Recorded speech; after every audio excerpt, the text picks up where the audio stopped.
Digambarkan anjing penakut itu ekornya ke dalam. Betul apa betul? Betul apa betul? Kalau lihat anjing di mana-mana itu kalau ekornya ke dalam, lihat apa dia? Lihat apa? Lihat lawan. Ekornya masuk ke dalam. Penakut. Nah, ini kondisi bangsa kita. Sudah dibaca oleh 9 cacing, 9 naga Cina-Cina ini yang kuasai bangsa dan rezim yang berkuasa. Tinggal 2 bulan lagi kau Jokowi selesai. Itu dia. Jangan tegur Ustaz. Jangan tegur. Jangankan tegur, jangankan berdakwah, mendoakan pun tak boleh. Manda'ali salimin bil baqa'i faqad subhan yuslahi fil ardi. Faqala Nabi sallallahu alaihi wasallam, jangan mendoakan orang zalim di antara kamu. Sesungguhnya kalian telah mendurhakai Allah di muka bumi. Jadi ibu bapak jangan lihat ulama-ulama di dunia itu senang dikerumuni orang. Wah, jadi ustadz enak diundang kemana-mana. Wah, jadi ustadz figur yang baik. Saya ini berdiri di atas mimbar gereja menuntun orang Kristen. Siapa yang percaya Yesus pasti akan selamat. Bahkan yang sudah mati, ketahuilah, Jesus resurrection in the life. Yesus adalah kebangkitan dan hidup. Kamu yang mati akan bangkit bersama Kristus. Ini ajaran saya dulu. Siapa yang percaya selamat, siapa yang tidak percaya masuk neraka. Termasuk orang Islam itu domba-domba sesat. Ibu bapak saya bilang domba sesat dulu. Saya bilang begitu. You boleh pandang enteng agama ini, saya tidak. Saya tidak. Ibu bapak lihat dari awal saya masuk Islam, kalau pernah saya minta orang Islam dampingi dan bela saya. Cukup doa. Yakin saya bukan orang zalim, bukan orang yang berkhianat kepada agama ini. Doakan saja saya. Ya Allah, ya Rabbi, dimanapun Muhammad Yahya Waloni dan istri anak berada dalam syiar Islam, lindungi, payungi, tudungi dia dalam rahmat dan keberkahan. Masya Allah. Terutama ya Allah, berikan kesehatan kepada Ustaz, biar dia makin berani dalam menegakkan dinul haq, dinul Islam. Kalau semua kita penakut, jadi apa agama ini? Sebelum kita lanjut, jangan lupa like, comment, subscribe, dan nyalakan notifikasinya agar tidak ketinggalan info terbaru lainnya. Semoga bermanfaat.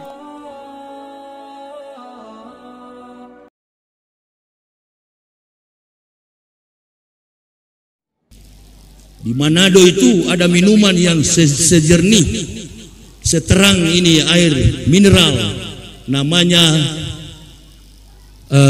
apa itu? Cap tikus. Oh, saya pun sudah lupa. Cap tikus. Tadi saya perhatikan panitia masjid sobek itu. Apa itu? Judul air ini. Begini Bapak Ibu, ini kan masalah-masalah tauhid yang begini. Mau dirobek, minum le mineral, minum aqua, nggak usah percaya, teori bohong semua itu.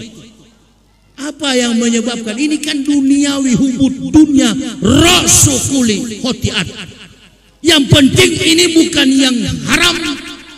Kalau di meja sini adalah khamer, buang. Tapi kalau cuma botol aqua, botol mineral, supaya umat ini jangan jadi munah, belajar dari hal kecil, nggak usah pakai robek, taruh sini aja biar aqua. Ada kemarin seorang ibu bilang, Ustadz masih minum aqua? Ya saya minum aqua, kenapa? Ustadz tahu nggak aqua itu produk Israel? Innalillahi, ibu yang mutah huruf. Mana bahasa Ibraninya kalau produk Israel? Ibu yang buta huruf, aqua produk Indo. Nah ini Ustadz kan bantuan ke gereja, nggak usah ajar itu, saya yang lebih tahu bukan ibu. Nanti nih jamaah jadi munafik. Kamu masih merokok? Oh enggak. Sudah nggak merokok? Oh enggak. Kamu NU?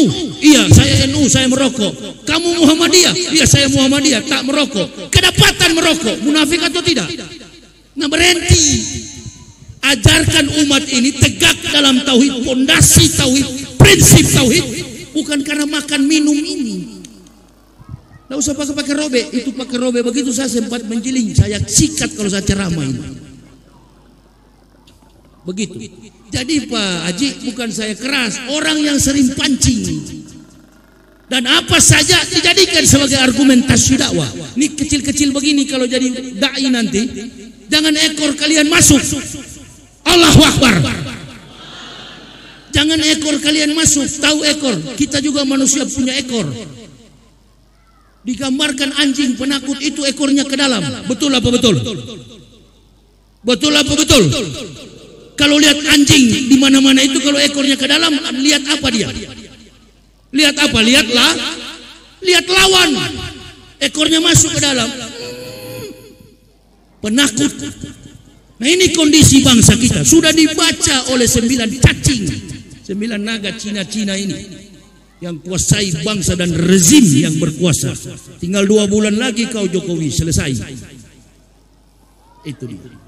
Jangan tegur Ustaz. Jangan tegur. Jangankan tegur, jangankan berdakwah, mendoakan pun tak boleh. Manda'ali zalimin bil baqa'i faqad subhan yuslahi fil ardi. Faqala Nabi sallallahu alaihi wasallam, jangan mendoakan orang zalim di antara kamu. Sesungguhnya kalian telah mendurhakai Allah di muka bumi. Jokowi datang kita berdoa. Lindungilah supaya diberikan keadilan, diberikan kesehatan. Sudah jelas-jelas zalim, ente doain. Siapa yang salah? Bukan kita yang salah. Kawan yang di samping Jokowi, ulama besar ini, ulama besar, wakil Jokowi. Belum selesai Pak Maruf di atas sana, Masya Allah. Ya, saya berangkat ke Medan kemarin, di ruang tunggu pesawat, waiting room. Saya minum kopi, datang orang Jawa sini. Saya bilang saya nanti mau ke Banjarnegara. Oh kebetulan kampung saya di sana. Dia pertama bilang sama saya, Bapak polisi ya? Karena saya punya peci, saya taruh di meja. Dia nggak lihat, taruh di kursi begini tertutup. Jadi topi saya lepas, rambut saya pendek. Saya duduk minum kopi di situ. Dia sapa saya, dia tegur saya, Bapak polisi ya? Enggak, saya bilang. Mau kemana Bapak? Mau ke Medan. Orang Medan? Bukan Pak, Manado. Bapak dengan siapa? Sendiri. Bapak kayaknya saya kenal ini. Ya semua orang juga tahu Pak, ada yang benci, ada yang suka. Bapak kalau nggak salah namanya Wahyu ya? Bukan Wahyu Pak. Belum ada Wahyu sampai hari ini. Terakhir Nabi Muhammad Sallallahu Alaihi Wasallam. Mimba dismuhu Ahmad. Ya tidak ada lagi Wahyu. Saya namanya Yahya Pak. Anti mati, kebal mati, hidup. Ya, al-mu'minuna la ya'mutuna bal yunqalun. Orang mukmin tak pernah mati. Kalaupun mereka wafat, bukan mati tapi kembali ke negeri asalnya, bal yunqalun, pulang kampung. Untuk apa takut mati? Dia bilang sama saya, jangan tersinggung Pak ya. Kerja di mana Pak? Saya bilang tidak ada pekerjaan, pengangguran Pak ya. Iya. Pasti Bapak punya kerja. Iya sih, dipanggil-panggil orang suruh ceramah sekarang. Dulu saya pernah mengabdi di Papua sebagai pendeta, dan sekarang saya ya masuk Islam, satu keluarga. Sekarang saya ustaz. Oh, jabatan bagus sekali itu Pak, pekerjaan paling bagus itu, pekerjaan paling enak itu. Mungkin dia ini imanum fi amplopihim juga ini. Dia mengidentikan ustaz itu enak karena sekali ceramah dapat amplop, kan begitu. Saya bilang Bapak frustasi ya. Bapak tidak tahu pekerjaan saya, tapi saya tahu secara psikologi pekerjaan Bapak. Jangan Bapak bilang dulu, berdialog gitu. Bapak kerja di perusahaan ya. Kok Bapak tahu? Inilah orang-orang perusahaan. Masalah dari perusahaan dibawa ke publik. Bapak orang yang hasad, dengki, orang yang penuh dengki. tidak bisa melihat kelebihan orang lain, Bapak sudah mengasumsikan positif. Bapak tidak tahu, jadi ustadz itu berat, Bapak. Lebih berat daripada pemerintah. Pemerintah yang ada diberi gaji besar, ustadz berceramah sebelum dia menceramahkan, dia harus melakukan apa yang dia katakan kepada umat. Itu Pak yang berat, bukan enak. Yang Bapak dapati, yang saya terima nanti dari upah honor dari hasil ceramah diberikan jamaah, habis di situ Pak. Coba Bapak baca itu. Apa? Toilet. Setelah besok Bapak kembali, Bapak pulang, wa makan li nafsin antamuta illa biidnillah kitabamu ajalah wa mayuris sawabat dunya nutihi minha wa mayuris sawabal akhirat nutihi minha wa zanasi syakrin. Akan mati kita dua-dua Pak. Minta dunia, nutihi minha, kata Allah, kami berikan. Minta akhirat, kami berikan. Di ujung ayat itu, wa janasi syakirin, kami balaskan kepada orang yang bersyukur. Pekerjaan apa saja Pak disyukuri. Nah maksud saya Pak Maruf Amin ini tercatat. Iqra kitabakafa bin nafsikal yauma alaika hasib. Jadi ibu bapak jangan lihat ulama-ulama di dunia itu senang dikerumuni orang. Wah, jadi ustadz enak diundang kemana-mana. Wah, jadi ustadz figur yang baik. Saya ini berdiri di atas mimbar gereja menuntun orang Kristen. Siapa yang percaya Yesus pasti akan selamat. Bahkan yang sudah mati, ketahuilah, Jesus resurrection in the life. Yesus adalah kebangkitan dan hidup. Kamu yang mati akan bangkit bersama Kristus. Ini ajaran saya dulu. Siapa yang percaya selamat, siapa yang tidak percaya masuk neraka. Termasuk orang Islam itu domba-domba sesat. Ibu bapak saya bilang domba sesat dulu. Saya bilang begitu. Ketemu ustadz pakai sorban begini, tanya bini saya, sorban begini nih. Saya bilang taplak meja. Taplak meja ini bisa jadi sorban ini, tapi plastik ini ya. Kemarin saya ceramah di Medan, tidak ada tisu. Oh ini ada, tapi taplak mejanya kain. Saya masuk angin, beringus. Itu ingus keluar-keluar saya ceramah. Lama lihat tidak ada tisu. Panitia mana tisu? Kopi juga tidak ada. Ah ini teh. Ini teh, ini minuman orang sakit di rumah sakit ini. Pak Haji, ini minuman ustadz bukan teh. Ini orang sakit sudah. Ini orang sehat-sehat. Karena taplaknya terurai ke bawah, ingus mau keluar. Saya bilang, panitia lihat ini taplak. Saya buang di taplak. Kalian cuci itu ingus itu, ingusnya ustadz barokah itu. 3 ronde, 3 tempat saya semprot di situ. Wallahi, wah ada camat di situ sama kepala desa. Wah kacau juga nih ustadz. Wah, ingus pun dibuang di situ. Orang Batak, kucing ambil situ. Ini begini nih, formal. Begitu juga di Masjid Al-Hasbi. Di apa namanya? Batur. Saya sudah kedinginan malam-malam itu. Bini jauh tidur di sana, saya tidur di sini, sudah nggak bisa pulang saya begini. Tidur di rumahnya Pak Parno, Mr. Parno bawa tidur di rumahnya. Tidur sini aja Ustaz, ada tungku. Kayak di Jerman juga ini. Di dapurnya ada terowong asap itu. Duduk kami di situ. Panggil istri saya, ayo dek pindah sini, ada tungku di sini. Dia bilang enggak usah, saya di sini aja Pak. Berdiri pun susah ini. Mati di sini kita dua ini. Dingin ya minta ampun, kalah Manado. Manado juga dingin, kalah dengan Batu.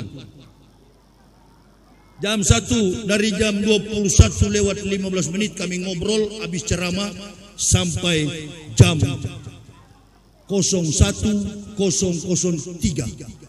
Saya dalam hidup ini nggak pernah lepas dengan jam tangan. Duduk ngobrol pun saya lihat jam. Mau selesai pun saya lihat jam. Tapi ini malam ini saya hajar karena ini terakhir, tinggal besok. Habis ngomong di situ, saya masuk di tempat tidur. Karena saya pikir ada kuliah subuh. Kuliah subuh, lihat jam di timing sholat nanti jam 4 lewat berapa menit, hampir jam 5. Masih boleh 2 jam, tutup mata sebentar, istirahat. Dibangunkan oleh Pak Parno. Ustadz, saya dengar, saya bangun. Iya Pak, ada apa Pak? Ustadz, ini sudah jam 4. Oh iya Pak. Turun setengah mati. Sampai enggak ini di masjid. Sampai di masjid, panitianya Allahu Akbar. MC-nya tidak seperti di pesantren begini. Bukan kita minta dihormati, tapi pertemuan formal Islam supaya orang kafir dan munafik tidak memandang agama kita seada-adanya. Al-Islamu ya'lu wa la yu'lah alaih. Agama Islam itu agama yang tinggi dalam akhlak dan acara-acara formal. Apa dia bilang? Oh sudah, kajian subuh kali ini dengan tema, sudah terserah tema seperti tadi malam lah. Saya bilang ini kacau. Dan saya ceramah, saya tegur dia. Jangan main-main. You boleh pandang enteng agama ini, saya tidak. Ibu bapak lihat dari awal saya masuk Islam, kalau pernah saya minta orang Islam dampingi dan bela saya, cukup doa. Yakin saya bukan orang zalim, bukan orang yang berkhianat kepada agama ini. Doakan saja saya. Ya Allah, ya Rabbi, dimanapun Muhammad Yahya Waloni dan istri anak berada dalam syiar Islam, lindungi, payungi, tudungi dia dalam rahmat dan keberkahan. Masya Allah. Terutama ya Allah, berikan kesehatan kepada Ustadz, biar dia makin berani dalam menegakkan dinul haq, dinul Islam. Kalau semua kita penakut, jadi apa agama ini? Makanya saya putuskan. Ibu bapak tahu nggak? Saya sejak dari Israel, saya nggak percaya Islam itu teroris. Nggak percaya saya. Kenapa? Karena saya sudah lihat biadabnya IDF, Israel Defense Forces. Jangankan orang Islam. Karena begini, ketika umat Islam dianiaya di Israel, ini bukan sejarah yang saya baca, tapi saya lihat sendiri, saya di sana. Waktu Ishak Rabin dibunuh, dibantai, saya pas di sana. Bau Ehud Olmert ganti, kemudian Benyamin Netanyahu, kemudian yang muncul lagi sekarang yang siapa kemarin itu, Saril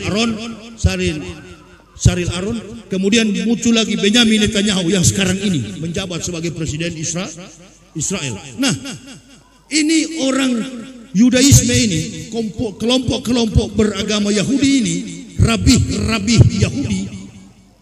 Yahudi. Kalau orang Islam dianiaya, orang Palestina dianiaya, mereka yang bela. Di saat mereka bela umat Islam, saudara kita Filistin, rabih Yahudi diseret ke jalan, dibuka, ditelanjangi, dan mereka ditembak dari kepala, tulang belakang, dada, di depan masyarakat. Lebih sadis daripada mereka menghabisi orang Islam. Ini biadabnya Yahudi punya kurang ajar.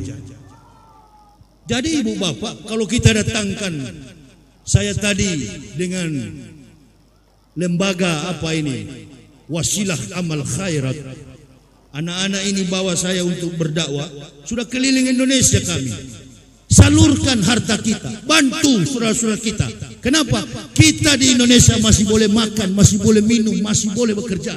Di sana sudah geraknya sudah terbatas. Bahkan makanan hewan pun jadi sarapan santapan mereka. Nah, itulah sebabnya saya mau masuk Islam. Saya pulang dari sana, tekad saya kuat, saya akan bersyahadat. Saya akan ucapkan la ilaha illallah Muhammad Rasulullah. Saya tanya kawan saya, Profesor Dr. Willy Lolowang, Dia kuasai bahasa Suryani, dia kuasai bahasa Arabik, bahasa Arab, dan dia kuasai bahasa yang paling susah, bahasa Aramik, bahasanya Ibrahim, hanya dengan simbol-simbol benda. Pintar sekali, Profesor Dr. Wiloloa. Dia bilang sama saya, nanti tiba di Indonesia, kamu sekeluarga masuk Islam saja. Prof, saya tidak mau masuk Islam. Saya mau kembali ke Tuhan. Tuhan yang mana? Ya ini saya juga bingung, tapi saya mau kembali. Dia pulang, artinya dia sampai di Manado, bunuh diri. Saya dan keluarga dia yang suruh masuk Islam. Karena saya di atas pesawat pun saya tanya, jujur aja lah Prof, agama yang disebut dengan agama langit di dalam ensiklopedia, 3 agama besar, Yudaisme, Kristen, Islam. Agama samawi itu agama apa, Prof? Agama yang benar kitab sucinya agama apa, Prof? Agama yang benar itu agama Islam. Kenapa kita tidak masuk Islam? Kalau masuk Islam, siapa yang kasih makan anak istri kita? Siapa yang gaji kita? Itu. Mulai runtuh keimanan saya, mulai lemah saya. Oh, pulang Indonesia, saya mencoba untuk pelajari isi Al-Quran. Setiap ayat saya bikin stabilo. Setiap ayat saya tandai yang berhubungan dengan Al-Masih, yang relevan dengan Nabi Muhammad, dengan Al-Masih, bagaimana perkataan Al-Masih terhadap Ahmad, bagaimana Ibrahim terhadap Ahmad, Muhammad, dan bagaimana Muhammad terhadap Nabi Isa. Ternyata ayat-ayat itu saya tandai sampai pada titik sejarah. Karena seseorang mempelajari teori tidak mungkin tidak ada praktik. Sampai pada prinsip sejarah, ilmu tanpa pengalaman bagaikan huruf yang mati. Pengalaman tanpa ilmu orang sesat.